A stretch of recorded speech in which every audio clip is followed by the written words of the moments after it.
Hello, everyone, and welcome back to another episode of the Opposition Report. This time, I'm joined with Tom from probably one of the best named fan podcasts I've ever heard. It's Tom from Ale and the Vale podcast. My first question, Tom, before we even talk about Port Vale, what a name for a podcast. Where did it come from?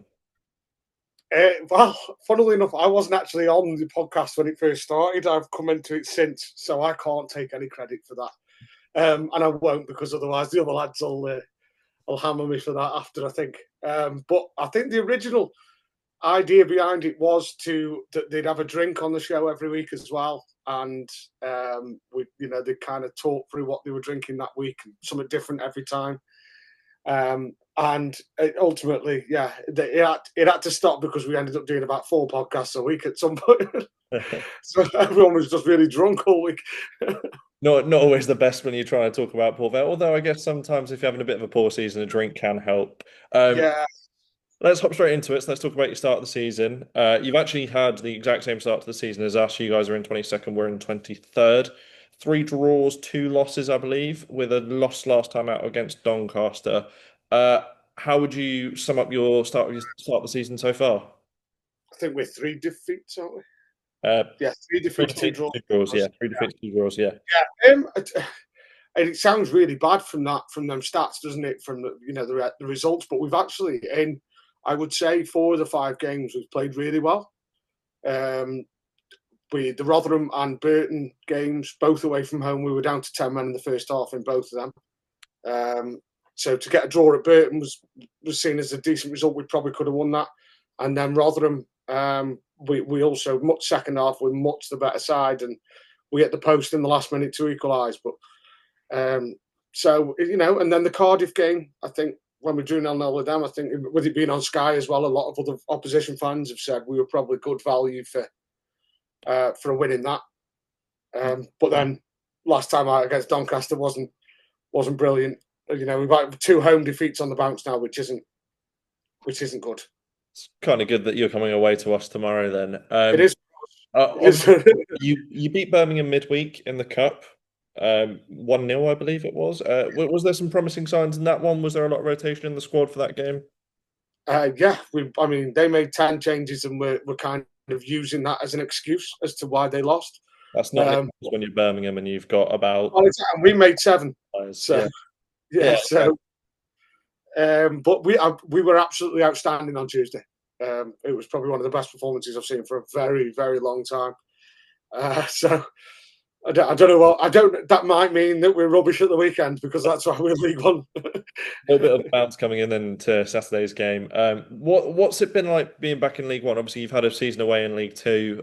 Port Vale, in my mind, have always been a team that kind of bounced between League One and League Two. You may correct me if I'm wrong on that one, but what's it like as a fan being back in League One? I'm guessing you're happy to be back, seeing some Yeah, familiar faces. yeah. And I think, especially for the fans, the majority of the time it's about kind of the grounds you're going to, and some of the teams you're visiting. Like we're quite happy with going. We'd rather go to Bolton, Huddersfield, Readings than we would go to Morecambe's, Accrington's, Barrows. No disrespect to those teams, but not many of them have got a roof. So with it being a winter sport, it's not ideal.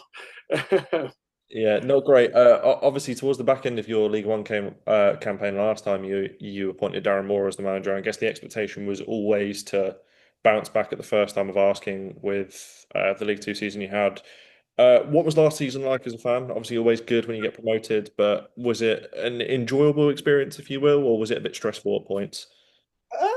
It was it had stressful moments. I think everybody's season has stressful moments, but I'm 33 now, and it's the first time I've ever known us going into a title race come like the end of the season. I don't think we've won a title for 50 odd years or whatever. So that was obviously a big thing. It shows how well he did last season.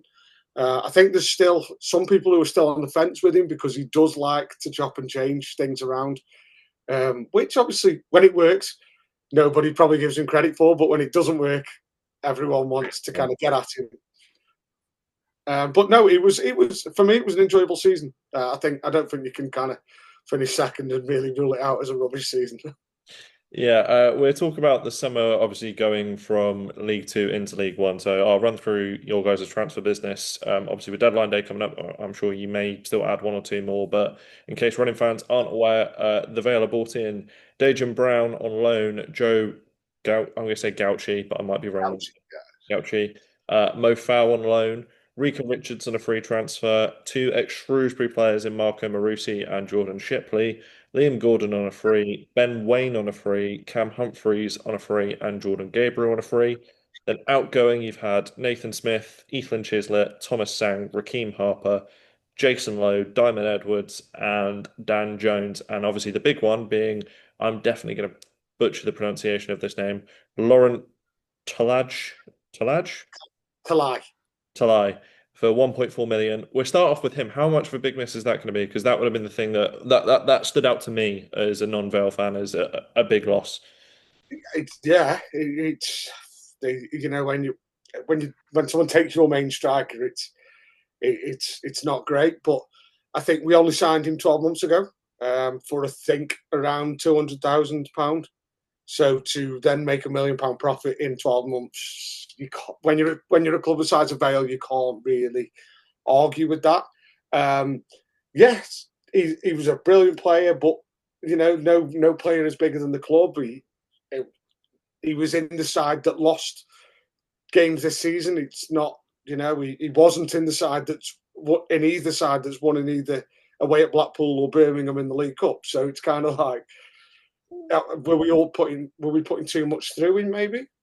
But it is a bit of a kick, but it's changed the way we've played now. We're starting with Fall up front now with Ronan Curtis a lot of the time, and there's just a bit of it. We're not playing like we played before almost, so it's a bit easier for us, I think, at the minute.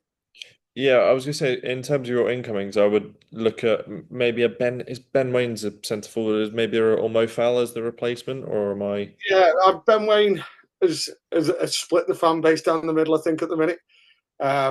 He covers every single blade of grass on the pitch, and then the one time he gets his chance, it seems to run away from him, or it just doesn't set up nicely for him. So there's a few still out there, but Fall started pretty well. He scored with one of his first touches at Blackpool, and then he had a really good game Tuesday night at Birmingham. I'd say them are the two forward wise that really stick out. We don't really know what to expect from Dejuan Brown because he was on loan at Gateshead last season. We don't know if he'll make the step up kind of thing.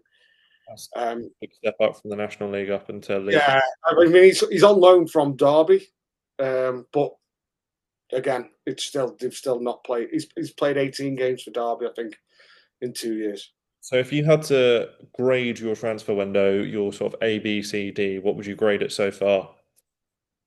Um, I mean, when you put it against, because that's the first time I've heard it against the outgoing list from last season. Yeah. When you put it against that list, I'm very happy. But I think for me, we still probably need a League One proven goal scorer. So I think at the minute I'd put it at maybe a C, Yeah. just because the jury's still out with Ben Waine. We've signed Rico Richards, who we don't actually know whether he's an attacking midfielder or a winger, because he can play in both, but where's he best? And then we don't play with either of them at the minute. We play with three flat centre mids and no wingers. So, I would say it could have been better, but the signing of Cameron Humphreys, Jordan Gabriel, and Liam Gordon have been really, really good signings for me. So we'll move on to the game. First of all, what formation are you expecting your manager to line up with on, well, tomorrow, as we're recording this?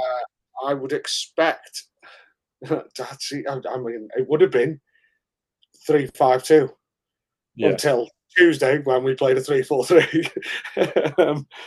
So yeah, I would probably say 3-5-2 would be our most commonly used one. but with a chance maybe of a 3-4-3 based on the result of. Especially after Tuesday, yeah, because the lad who came in on the wing was the goal scorer. Oh, okay, so yeah, maybe a slight change there. Who is the danger man that Reading needs to look out for? Danger man. Who's I going don't know if we have anyone who's particularly dangerous, but I would say that one to watch would be Reece Walters if he plays. to? Um, I think he's numbered 19 this season. Plays in centre midfield. He started. No, he's played in the 2 cup games up to now, but he's been coming back from injury. But he's 19 years old, and we are basically crossing our fingers that he doesn't leave us before Monday, because he is the one in the squad who could go for double, treble what Talai went for, we think. He's the one that you're looking at going, please stay, please stay, please stay. And you Yeah, kind of you know he's going to leave, but you just want him to leave at the latest possible date. So one, you can have a good season, and two, you can make the most money. yeah. We if we hang on to him past Monday, then we expect it to go in January. Speaking of, Um, are we expecting any more business from you guys? Is there anyone that that's been linked to you guys that you would expect? I mean, all summer we've been linked with Devante Cole Oh yeah, uh, I've had those ones as well. and somebody else whose name has just completely avoided me. Yeah, Devante Cole has been the main one, because, well, he isn't really playing at West Brom, and some fan account put it out in the middle of June, and Yeah. we've ran with it completely. And just every time the Vale put there's a signing, we've gone, right, okay, it must be Devante then.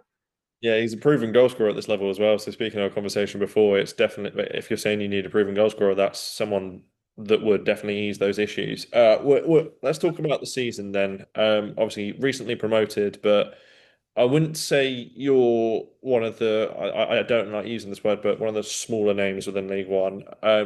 What's the aim for Port Vale? Is it to stay up and build on a League One survival push, or is it to push towards mid-table and push towards the playoffs? um, for me, it would be to push towards mid-table at the minute. We did the whole uh, try and survive and then build on that when we came up last time, and we made a bit of a hash of that. So I felt like, and the chairwoman and the club come out and said we won't be doing, we won't make the same mistakes again. So for me, anything from 11th to 17th is a relatively successful. If we can get to the start of April and then not have to worry about kind of the rest of the season, I'm pretty happy there. And then obviously you try and build from that. Then we've got quite a few. We've got more League One players this time around, I would say, than we had last time. We've got the likes of George Byers, Funzo Ojo, um, Ben Hennigan, Jaden Stockley, who for me have been around in this league for a long time.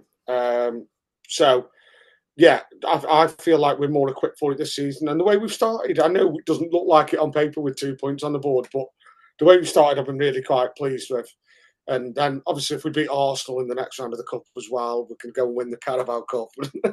I didn't realise you've drawn Arsenal. Yeah, We've been given the joys of Wrexham away, so I'm slightly jealous with the Arsenal I one. mean, you're more likely probably to be on telly with Wrexham. Yeah, to be fair, there is that. But we have played Wrexham a bit over the last few years, so it would have been nice to get a nice little Premier League tie. But anyway, game tomorrow. What's the score predictions going to be? Who's scoring? What's the final score going to be? I mean, I don't want to do this on your official podcast as Uh, such. as biased as you like. I will stick with what I said on our podcast last night, and that was 2-0 Vale. And I can't remember who I picked as the goal scorer. I think I might have gone Ronan Curtis. I don't know why I have in my head that Ronan Curtis might like a goal against Reading, but I think I may have made that one up. I think he might have scored against us in the He past. was at Portsmouth or Wimbledon. Yeah. Yeah. But anyway, thank you very much for joining me today. Where can everyone check out your stuff if a running fan wants to find out a little bit more about Port Vale? We are on Spotify, Ale and Vale. We're on X, Twitter, whatever you want to call it nowadays, at Ale and Vale Pod. Same handle for Instagram and Facebook, Ale and Vale Podcast on there as well. And if anybody wants to chat football, feel free to DM us. We're very conversational people. There's about 5 of us who are doing it, so we're always good for a chat. Well, we'll leave the link to the podcast down in the description below. Thank you very much for joining me today, Tom. And come on, you Ars.